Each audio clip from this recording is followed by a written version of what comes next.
Okay okay ready sir smile please 1 minute. నా friend డీసీకి వచ్చాడు మాట్లాడచ్చు. ఈడప్పుడు వచ్చిందంటరా.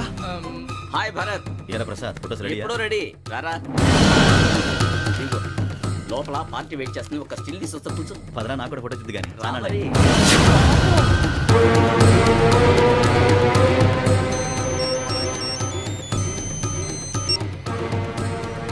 Yes sir. Sir okay sir, నాకు కొంచెం అర్జెంట్ పని పడింది, తర్వాత చూస్తాను. బాయ్. ఓకేరా బాయ్. సారీ పదండి. మా నిర్ణయం మార్చుకున్నాం. ఏంటి అందరూ ఒకే కంట్రీకి వెళ్ళాలనే? ఫోటో తీసుకోకూడదని. అమ్మయ్యా, మొత్తానికి రిస్క్ నుంచి బయటపడిపోయాం. అక్కడేమో శ్రావణిని కాబట్టి మంచి మార్కులు కొట్టేశాం. ఇదంతా చూస్తుంటే జేసీగా చెప్పింది కరెక్ట్ అనిపిస్తుంది. అనవసరంగా నానా మాటలని ఆయన మనసుని గాయపరిచాను. ఊరుకోరా, గురూజీ అంటే దేవుళ్ళు అంటాడు. కాళ్ళ మీద పడి కొబ్బరికాయ కొడితే క్షమించేస్తానంటావా? అయితే శ్రావణితో ఒకసారి మనసిప్పి మాట్లాడాలను. రే, నువ్వు ఒకసారి మనసి మాట్లాడేందుకే ఇన్ని కష్టాల్లో పడ్డాం. అయినా నీకు బుద్ధి రాలేదురా. లవ్ అన్నాక కష్టాలు ఉంటాయి బుజ్జి, అలాగని వెనక్కి వెళ్ళకూడదు. అయితే ముందుకెళ్దాం పద. ఈడు బెలాలెత్తున్నాడు.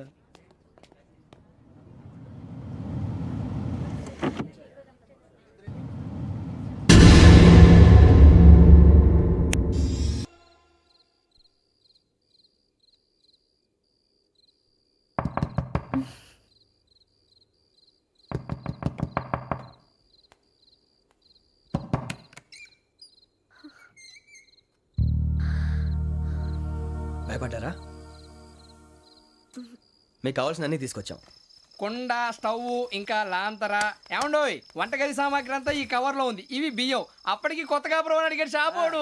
ఏమండి, ఇవన్నీ మీ ఒక్కరికి అనుకోకండి. అప్పుడప్పుడు మేము కూడా వస్తాం తినడానికి. చూడండి, వాళ్ళు పెట్టే ఫుడ్ చిన్న పేక్ కూడా సరిపోతుంది. శ్రావణి గారు, మీకు వంట వండడం వచ్చా లేకపోతే మమ్మల్ని? శ్రావణి గారు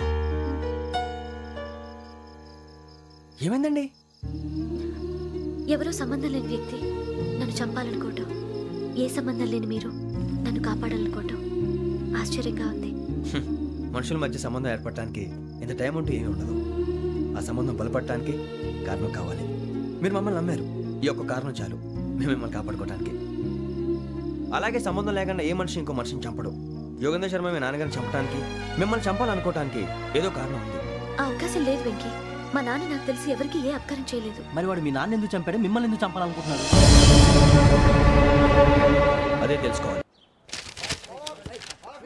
నాకు ఇవ్వాలి బాలి.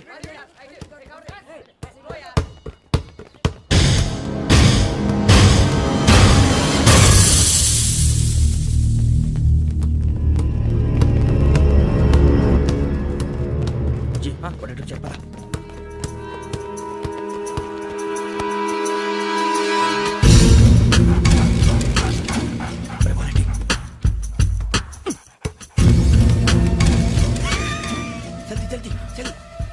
చలి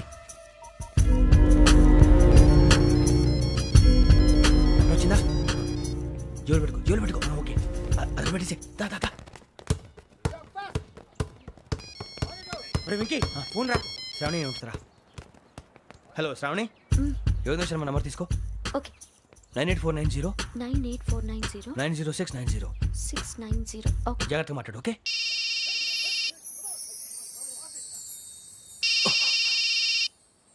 వన్ మినిట్. రండ్రా.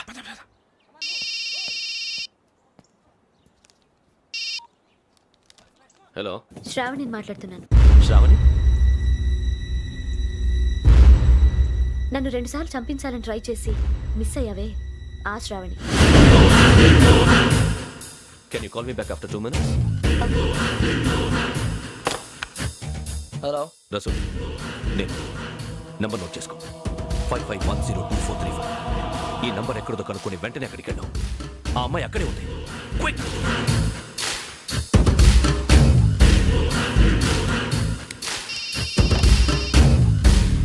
చెప్పు, నీకేం కావాలి? నాకేం కావాలో అడగడానికి ఫోన్ చేయలేదు. నీకేం కావాలో అది నా దగ్గర ఉందని చెప్పడానికి ఫోన్ చేశాను. చూడు, నాతో గేమ్స్ ఆడే వాళ్ళని నేను టాలరేట్ చెయ్యను. ఆ డిజిటల్ క్యాసెట్ ఇచ్చేయి. ఎందుకు ఇవ్వాలి? ఇవ్వకపోతే మీ నాన్నలాగా నువ్వు కూడా చస్తావు కాబట్టి.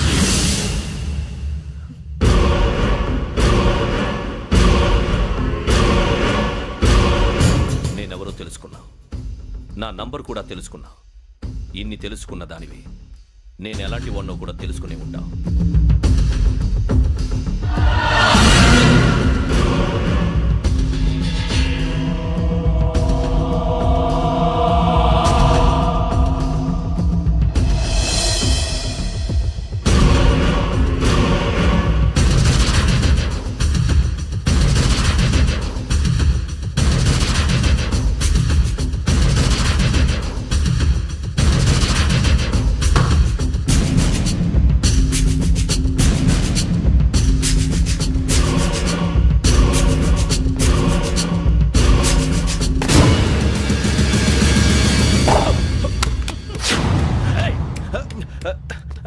అయ్యో మూత తగిలేసిందే.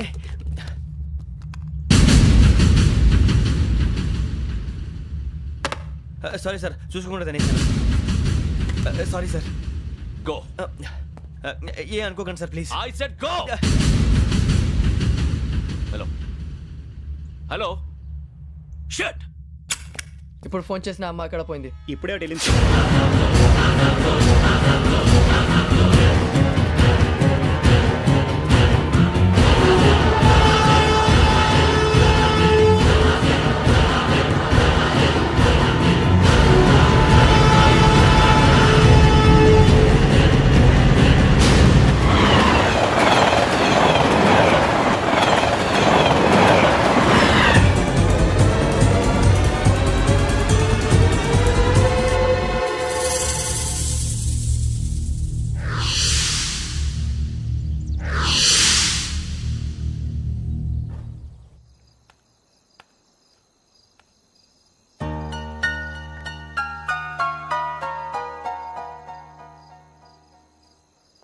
ఏంటయ్యా షికార్లు?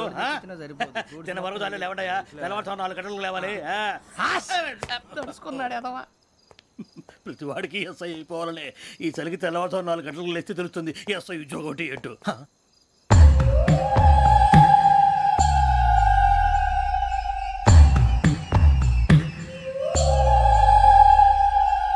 శ్రావణిని కలిసి ఆ డిజిటల్ క్యాసెట్ విషయం ఏంటో తెలుసుకోవాలరా మనం. ఇప్పుడు ఆ యోగ్ గడ్. అరే బుజ్జి, ఆ భిక్షం అంటే అటు చూస్తున్నాడు. కొమ్మతి శ్రావణి గారు చూశాడంటావా? ఇదిగో వెంకటేశ్వరరావు సార్, మీరు ఒకసారి ఇటు రండి.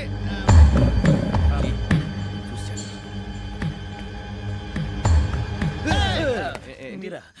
ఎవరయ్యా అది? ఎవరు సార్? చంద్రుడా? కాదు, ఆ బిల్డింగ్ లో అమ్మాయి. బిల్డింగ్ కనిపిస్తుంది కానీ అమ్మ ఎవరు కనపట్లేదు సార్. కనిపించబోటువంటి నాకు అంత క్లియర్ గా కనిపిస్తుంటే. అబ్బే మాకెవరు కనపట్లేదేరా. మరి నాకు కనిపిస్తుంది ఏంటి? కొన్ని దయ్యాలు అంతే సార్, కొంతమందికి కనిపిస్తుంది.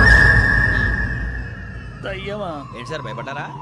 భయపడడం ఏంటి? భయపెట్టడం తప్ప భయపడడం మనకు తెలియదు. మీ గురించి మాకెందుకు తెలుసు సార్. Good night sir. ఇదిగో కొంచెం మా కోట దాకా కంపెనీ వస్తారేంటి? ఒంటరిగా భయమా? చలిగాలికి వాకింగ్ చేస్తే బాగుంటుందిలే. ఇదిగో వెంకటేశ్వరరావు, నీకు దయ్యాల గురించి బాగా తెలుసు అన్నమాట. జగదంబ చౌదరి గారు తెలుసు. వాడోడు మగదయ్యమా? మహాపండితుడు, జ్యోతిష్య శాస్త్రాన్ని జోగ్గా చెప్పేస్తాడు. మరి దయ్యాల గురించి ఏం చెప్పాడు? దయ్యాలు 3 రకాలంటండి. శంకిని, లంకిని, డాకిని. శంకిని దయ్యాలు అంటే అవుట్డోర్ దయ్యాలు, గుట్ల మీద పుట్ల మీద పొలాల్లో శ్మశానాల్లో తిరుగుతూ ఉంటాయి. ఇక లంకిని దయ్యాలు అయ్యేమో పాడుబడ్డ ఇళ్లలో, పాడుబడ్డ బంగ్లాల్లో, ఎండిపోయిన నూతుల్లోనూ ఉంటాయి. ఇవి చాలా డేంజరస్. ఇక డాకిని అంటే కామెడీ దయ్యాలు. వీటి గురించి మీరు పెద్దగా పట్టించుకోవాల్సిన అవసరం లేదు. ఇందాక మీరు చూసింది లంకిని దయ్యం. అవి ఎవరికో కానీ కనిపించవు, కనిపిస్తే వదలవు. మీకు ఈ సంగతి తెలుసా? ఈ కనిపించినట్టు ఎవరికైనా చెప్తే అసలు వదిలిపెట్టవు, పగబట్టేస్తాయి. వెంకటేశ్వరరావు, నీకు విషయం తెలుసు? డల్దో ఇందాక నాకు దయ్యం కనపడలా, ఊరకనే కామెడీ కన్నా. డాకిని టైప్ అన్నమాట. అంటే కామెడీ దయ్యం అనే కదా ఉద్దేశం. పైగా మంది ఉచ్చక వెంకటేశ్వరరావు, ఆ రాజు వాళ్ళకి దయ్యం గొడవే లేదు. అందులోనూ నవంబర్ 8.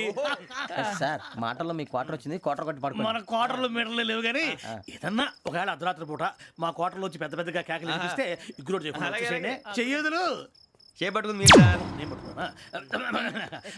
లైట్ అయ్యి బయట చీకటిగా ఉంది. ఏదో శాడిస్తావు వీడును కింద దర్శనం ఈ పాటికి. శ్రావణ్ గారు పట్టుకొచ్చి బయట పెట్టుకుంటే బాగా మేనేజ్ చేశారు. పైగా రుచుకోవంట. అరే వాళ్ళ డేట్ ఎంతరా? 16th.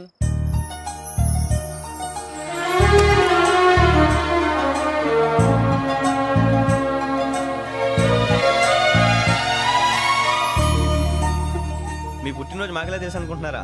ఎంతైనా కావే పోలీసు వాళ్ళం. రండి రండి మీరు త్వరగా కట్ చేయకపోతే మావడి కళ్ళతో తినేటట్టున్నాడు. ఇప్పుడు ఎందుకండి ఇదంతా? మీకు మేము ఉన్నామని గుర్తు చేయడానికి కట్ చేయండి.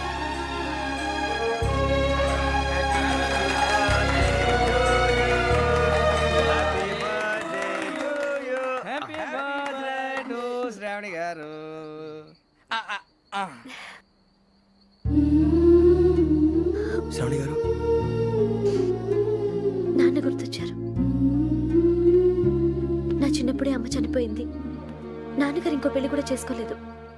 నా ప్రతి బర్త్డేని ఎంతో గ్రాండ్గా సెలబ్రేట్ చేసేవారు. లాస్ట్ ఇయర్ కూడా. అలాంటిది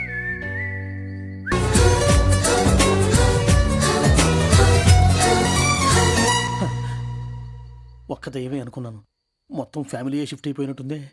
అయినా ఇవన్నీ నాకే కనపడతాయి ఏంటి? శ్రీ ఆంజనేయం ప్రసన్నాంజనేయం. వాడి మాటలను బట్టి మీ నాన్నగారిని చంపడానికి కారణం ఏదో క్యాసెట్ అని అర్థం అవుతుంది. క్యాసెట్.